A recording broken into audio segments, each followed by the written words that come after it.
દોસ્તો પાસ્તાનું નામ સાંભળતા જ બાળકો ખૂબ જ ખુશ થઈ જતા હોય છે. તો આજે આપણે ક્રીમી અને ચીઝી પાસ્તા બનાવીશું બાળકોના મનપસંદ. અને રેસીપી પસંદ આવે તો લાઇક અને શેર જરૂર કરજો. તો ચાલો આપણે બનાવવાનું શરૂ કરીએ.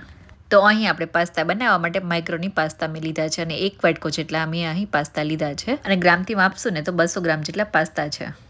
તો અહીં આપણે પાસ્તાને એક કડાઈમાં એડ કરી દીધા છે અને સાથે આપણે દૂધ એડ કરવાનું છે. તો દૂધ આપણે ડબલ એડ કરવાનું છે. જેટલા પાસ્તા છે એનું ડબલ આપણે દૂધ એડ કર્યું છે.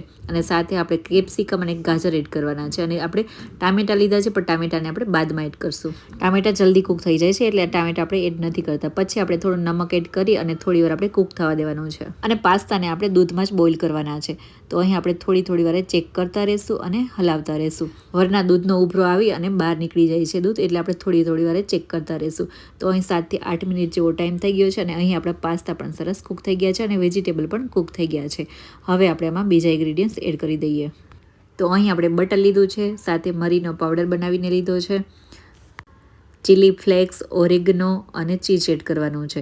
તો અહીં મેં ચીઝના ટુકડા કરી લીધા છે. તો આપણે ચીઝના ટુકડા પણ એડ કરી દઈએ અને આ બધું જ સારી રીતે મિક્સ કરી દેવાનું છે. અને સાથે આપણે ટામેટાના ટુકડા પણ એડ કરી દેવાના છે. ટામેટા આપણે બોઇલ કરવામાં એડ નહોતા કરીએ એટલે અહીં આપણે ટામેટાના ટુકડા એડ કરી દીધા છે. અને તમે અહીં જોઈ શકો છો દોસ્તો, સરસ મજાનું બધું જ મિક્સ થઈ ગયું છે. અને ફરીથી આપણે ઢાંકી અને 2 મિનિટ જેવું કૂક થવા દેશું, જેથી કરીને પાસ્તામાં બધા જ મસાલા એબ્ઝોર્વ થઈ જાય અને ચીઝ પણ સરસ મેલ્ટ થઈ જાય. તો અહીં 2 મિનિટ જેવો ટાઈમ થયો છે અને અહીં આપણે પાસ્તા પણ ચેક કરી લઈએ. તો તમે જોઈ શકો છો દોસ્તો, સરસ મજાના પાસ્તા બની અને તૈયાર થઈ ગયા છે. એકદમ ચીઝી અને ક્રીમી પાસ્તા બન્યા છે દોસ્તો. અને આ પાસ્તાને થતાં વધારે ટાઈમ પણ નથી લાગતો અને એકદમ આસાન રીતે બની જાય છે. તો અહીં પાસ્તામાંથી ખૂબ જ સરસ સુગંધ આવી રહી છે અને તમે જોઈ શકો છો દોસ્તો, ખૂબ જ સરસ મજાના પાસ્તા આપણા એકદમ રેડી છે.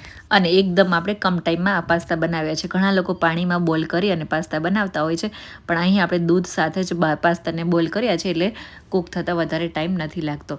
તો અહીં આપણા પાસ્તા પણ રેડી છે અને આપણે સર્વ પણ કરી રહ્યા છે. તો તમે પણ એકવાર ચોક્કસ ટ્રાય કરજો, બાળકોને ખૂબ જ પસંદ આવશે દોસ્તો.